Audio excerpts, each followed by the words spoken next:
Salut les gens, aujourd'hui on se retrouve dans une toute nouvelle vidéo qui va être une vidéo présentation d'un manga que j'adore énormément puisque je vous en parle tout le temps sur Instagram, sur YouTube aussi, je vous en parle pas mal de fois.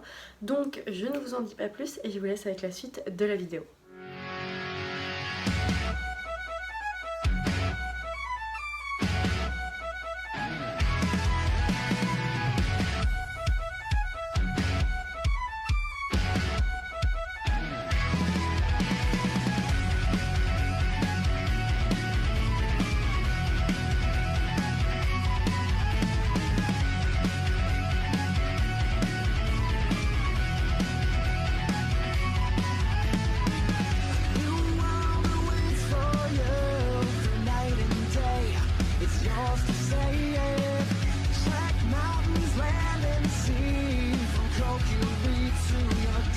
Je vais vous parler d'un manga de chez Kurokawa qui est moi quand je me réincarne en slime. Si vous ne connaissez pas, moi quand je me réincarne en slime, eh bien je vais vous en faire un petit résumé avec si possible la bande-annonce de l'animé pour vous donner un petit aperçu.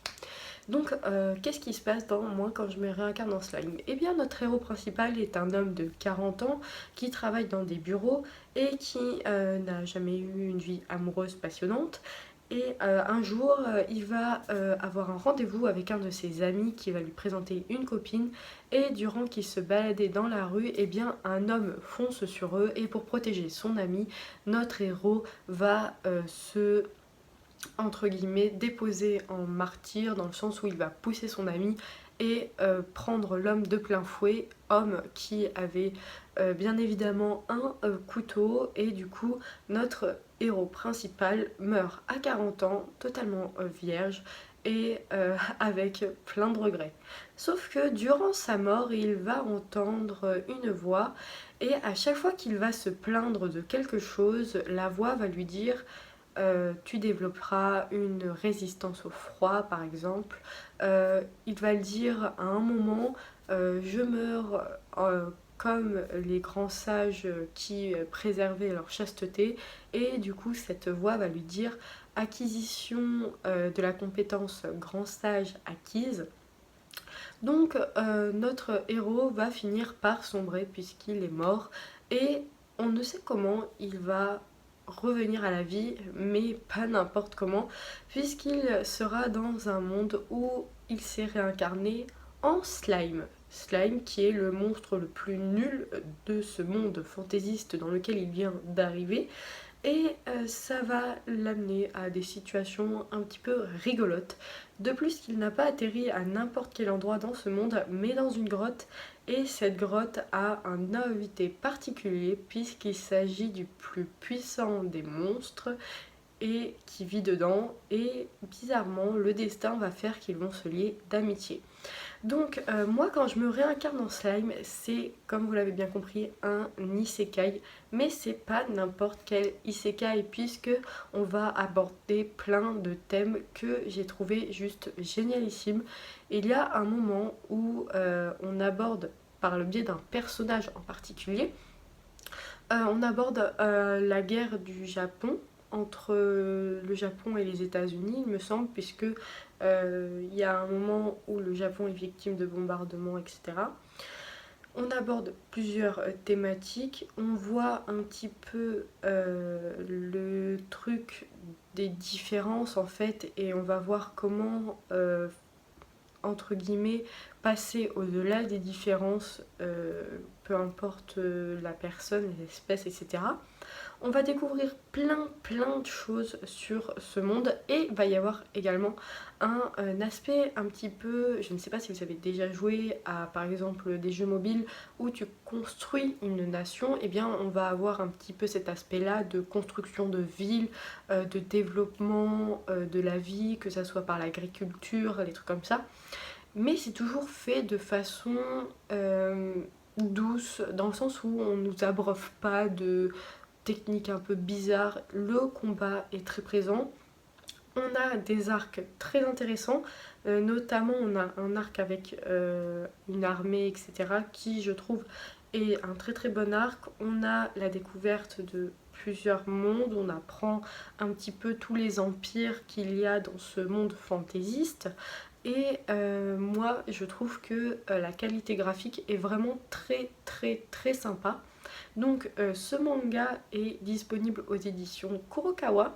Il faut savoir qu'à la base c'est un light novel. Donc les light novels, si vous ne savez pas ce que c'est, ce sont les romans japonais tout simplement, où ça parle un petit peu de tout, dans le sens où c'est beaucoup de fantasy, tout ça. Il y a aussi du school life.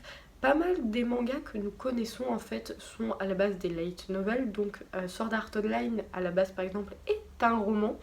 Donc ce n'était pas un animé qui est apparu comme ça.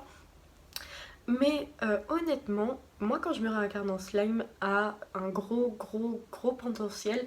Et ce n'est pas pour rien s'il se classe dans les meilleures ventes chaque mois au Japon. Parce que c'est une série très très aimée. D'ailleurs on a eu le droit à un spin-off au Japon. Je ne sais pas si Kurokawa a l'intention ou pas de le publier en France. J'irai demander à la maison d'édition pour voir un petit peu ce qu'ils en pensent, etc. Donc moi j'ai reçu gratuitement de la part de Kurokawa le tome 9 de Moi quand je me réincarne en slime. Mais si vous connaissez un petit peu ma chaîne et mon compte Instagram, vous savez que les 8 premiers tomes, c'est moi qui me les suis payés avec mon argent. Donc c'est vraiment une série que j'aime énormément, pour vous dire, parce que sinon aujourd'hui j'en serais absolument pas au tome 9.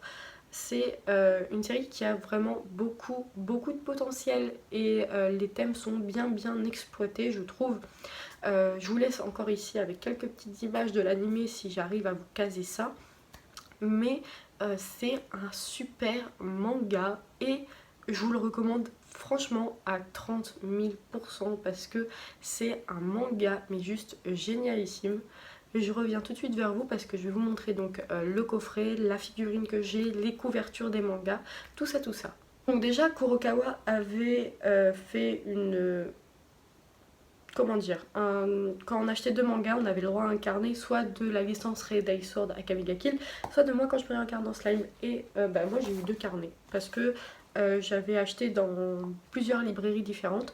Et du coup ça je l'avais eu, on m'en a donné un second et on m'a donné évidemment celui de Akame, donc qui est juste ici. Hop, donc, mais on va plus se concentrer sur ce carnet là. Donc il y a un carnet qui est totalement vide. Je pense vous le faire gagner en concours pour les 500 abonnés sur Instagram ou les 100 abonnés sur YouTube.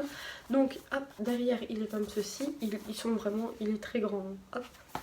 Et donc ça se comporte, les pages sont comme ceci, avec plein de petits limules en bas. Comme ça, ici avec des petits slimes. Donc franchement, les carnets sont vraiment top. Ensuite, si vous me suivez sur Instagram, vous avez pu voir cette magnifique figurine de Milim qui est un des personnages qui arrive vers le milieu de l'animé. Et il me semble au tome 6 du manga. Donc voilà, Milim est mon personnage que j'adore le plus avec les mules bien évidemment. Donc c'est franchement magnifique. J'adore cette figurine, géniale. Pour vous dire à quel point j'aime cette série quand même. En ce moment, Kurokawa a refait donc le pack de Moi quand je me réincarne en slime. Moi j'ai la première version, donc je ne sais pas si elle diffère avec la nouvelle qu'ils ont sortie parce qu'ils ont ressorti les box. Donc là-dedans vous avez les 3 premiers tomes, vous avez la couverture derrière, la petite image. Hop. À l'intérieur, je ne sais pas si vous pourrez voir. Hop. Ah si, là vous voyez, il y a plein de petits limules à l'intérieur sous sa forme de slime. Donc la couverture du tome 1, hop, du tome 2, du tome 3. Je vous montre pas forcément de pages du manga, mais bon. Parce que en fait, je vais vous en incruster quelques-unes, mais c'est un style graphique qu'on n'a pas l'habitude de voir et pourtant je le trouve plutôt beau. J'aime vraiment bien. C'est très bien dessiné. On a beaucoup d'informations. Genre juste cette page là. Hop. Comme vous voyez, c'est franchement un manga très sympa. Je vais vous montrer les autres couvertures. Donc, le tome 4 a une couverture comme ceci. Le tome 5. Évidemment, c'est ma couverture préférée puisqu'il y a Milim dessus. Donc ouais, c'est à partir du tome 6. Et derrière, on a aussi quelques petits trucs. Et toujours sous les jaquettes, on a des petits bonus comme ça. Je trouve que les bonus, le fait qu'ils soient sur les jaquettes, c'est mieux. Enfin, qu'ils soient sur les couvertures, c'est mieux parce que ça nous laisse du coup plus d'histoire à lire. Et à chaque fois, vous avez donc un plat et avec les mules cachées. Donc ici, il est en forme de. À chaque fois, c'est un plat différent. Hop, donc le tome 6, le tome 7, hop, qui est une très très belle couverture aussi, je trouve. En plus, il y a encore Milim derrière. Le tome 8, c'est pas ma couverture préférée, mais j'aime bien. Et celle-ci, par contre, se met comme ça. Donc encore une fois, c'est du très beau, mais c'est pas ma couverture préférée. J'aime beaucoup la couverture du tome 6 et 7. Et là, on a la couverture du tome 9. Celle-ci, me semble pas que elle... non, j'ai pas trop l'impression que ça fait une fresque comme celle du tome 8. Voilà, le tome 9, donc le dernier qui est sorti, j'avais le light novel à un moment mais je ne l'ai plus. Et j'ai vraiment très très hâte de le lire parce que je dois vous avouer qu'à chaque fois je trouve le temps de publication hyper long, mais en même temps j'aime tellement cette série que si je pouvais je les lirais tous d'un coup tout le temps. J'ai déjà relu plusieurs fois la série pour vous dire à quel point c'est génial. Enfin bref, je pense vous avoir fait une présentation globale, vous avoir fait comprendre à quel point j'aimais le manga. Donc qu'attendez-vous pour aller le voir? Honnêtement, c'est un manga juste génialissime. Bon, cette fois-ci, cette vidéo est terminée. Je vous dis donc à la prochaine dans une nouvelle vidéo et n'oublie pas à t'abonner, à partager et à me dire toi en commentaire si tu vas commencer ou pas cette série. Allez, à la prochaine.